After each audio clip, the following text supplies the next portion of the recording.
reject faith after accepting it? Does it mean every human color on that day will be white only, meaning, I guess, white and or black? Because on this day, we have both black and white. On the commentary side, it says, white stands for the rays of glorious light from Allah, while black color is of darkness, sin, rebellion, misery, removed from the grace and the light of Allah. I would highly appreciate if you can send me a reply by post, as I'm not always home to watch the television. Well, I will try to get an answer in writing back to you. But what this verse refers to here is brightness. You know, white is often used in Arabic to imply brightness, and black, gloom, darkness. That not specifically white and black, but brightness, to be bright and to be dark. A person's face may appear dark because they're very saddened, they're in a state of misery and so on and so on, so their face appears dark. And when they're happy, their face appears lit up. And this is the reference that's being referred to here. That those who are righteous, they're those whose faces are lit up. Those are the ones going to paradise. They'll be very happy and very bright. This is out of the happiness that they are experiencing. Whilst those going to hell, they're the ones whose face will be gloomy. It's not the issue really of white and black, where some might say, well, hey, there's some kind of racism here. White people are going to paradise and black people are going to hell. No. This is not the white and black here. A person may be as black as coal. When they're happy, their faces appear bright. So it's not the issue of white and black, but of brightness as a result of happiness, and darkness or gloom as a result of unhappiness, sadness, etc., etc.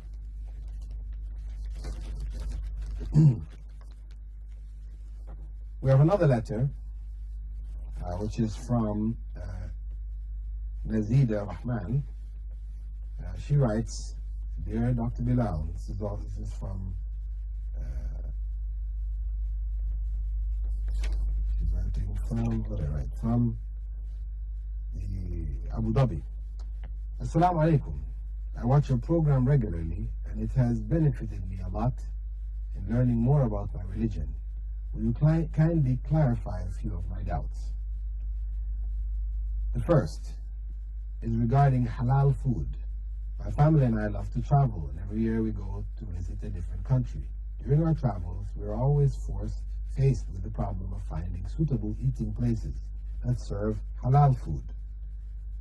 The big cities sometimes have some places that serve halal food, but one has to hunt for them, and it is impossible to find one in smaller towns and villages.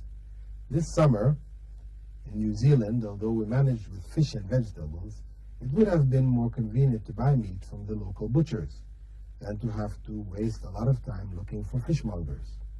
My husband also has to attend various medical conferences in different international cities.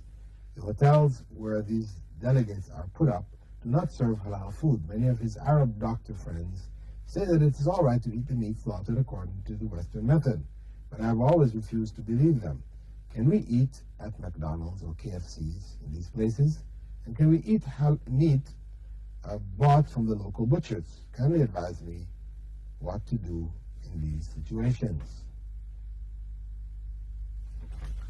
Okay, I'm not sure we're going to be able to get through all of your questions, so what I'm going to do is answer this one. If our time permits, we'll try to answer the second, as you have 3 basic questions. We'll try to answer them as best we can. The first one regarding halal food. Now, as I've mentioned on previous programs, the food of the people of the book has been made halal for us. As Allah mentioned in the Quran, at the same time He mentioned that the women of the people of the book, the Christians and the Jews, we may marry them if they are chaste, they are virtuous. Now, with regards to the food, of course, it is the food which is itself halal for us. I mean, if a Christian eats pork, It doesn't mean simply because they've slaughtered it that it's now edible for us. The foods which have been clearly forbidden, pork, animals which die of themselves, die on their own, animals which have been clubbed to death, these type of methods were not acceptable. We cannot eat them. Right? So even if a Christian is involved in the process, if the animal died of itself and they went ahead and slaughtered it, we cannot eat still. But those which are slaughtered by the Christians and the Jews, we can eat. Now, when we're in a country in the West, how do we know who is slaughtering what? Now, if the country is like a country like France, where most, of the country, they're Catholics, well known, vast majority of people are Catholics, they're the ones in the slaughterhouses, etc., then we can assume, since the vast majority are Christians, that the food we find in front of us, whether it's in KFC or it's elsewhere, is in fact among those categories which are permissible to us. But if we're in Russia, for example, we're visiting Russia or former Yugoslavia or any of the countries, Ukraine, these countries which are under communist rule, communist ideology is spread throughout the country, then we should assume that whatever meat we come in contact with, whether it's KFC or anywhere else, that is not halal. It's not acceptable. Right? This is as a general principle. Now, we may also look at other issues which address the methods by which people slaughter the Christians themselves. People raise the issue that they use this stun gun, right, which has got a gun which has a piston, which when they fire it, it hits the animal in the head, knocks it unconscious, and then they cut the necks. Some of these animals may die. They said, okay, so we cannot eat this. Well, the point is that the vast majority of animals that are stunned, they don't die. They're alive when their necks are cut. And as long as that is the case, then such animals are in fact halal for us. We can eat them. So, I would say that as a general rule, when we're in the countries where we know that the vast majority of the people in that country are Christians, there are no countries except Israel where the majority may be Jews. So in the rest of the world, it's Christians. Then in such places, it is permissible for us to have, their meat. But if one has a doubt, if one, feels uncomfortable about it, then one seeks fish. As you said, you're able to find fish. But I mean, there's some difficulty. But, if it is a means of removing from your self-doubt, where you feel more comfortable, more certain that this thing is halal, this is acceptable for you to eat, then you make that effort. God will reward you for that effort. The extra trouble that you go through to try to ensure that what you're eating is in fact halal or permissible, God will reward you for that intention and that effort. So I would not belittle your own doubts in the sense that you want to ensure that what you're eating is in fact permissible. So you tend to avoid things which are done by, even though it's in a Christian country, etc., you have your doubts. Maybe many of these Christians are nominal Christians. Maybe they've disbelieved. They're just Christians in name alone. I mean, you may have this feeling, so many of them you meet, this is how they believe, that, better not to trust their slaughter. Can we really call them Christians anymore? These questions may arise in your mind as in the mind of others. In such cases, then the best thing is leave it.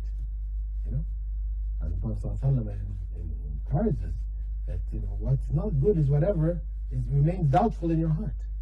That no matter what people say to you, you still feel doubt about it. Then leave it. And to give up something, even something which is permissible for you, for the sake of protecting and ensuring your deen, your religion, then you're rewarded for that. Allah will replace it with something better. So, dear viewers, and as we said, we didn't really have your questions that you have there, Nazida. We'll try to answer your remaining 2 questions in one of our coming sessions. I'd like to thank you, dear viewers, for being with us thus far in our program, In the Light of Islam, to which you can address your questions at P.O. Box 111, Sharjah, or if you wish to call in, you may call in to us at the Islamic Information Center, our office, Discover Islam, there in Karama, in Dubai, at 396-2190. And with that, dear viewers, I'd like to thank you for being with us, and I hope to see you on our coming programs. Assalamu alaikum.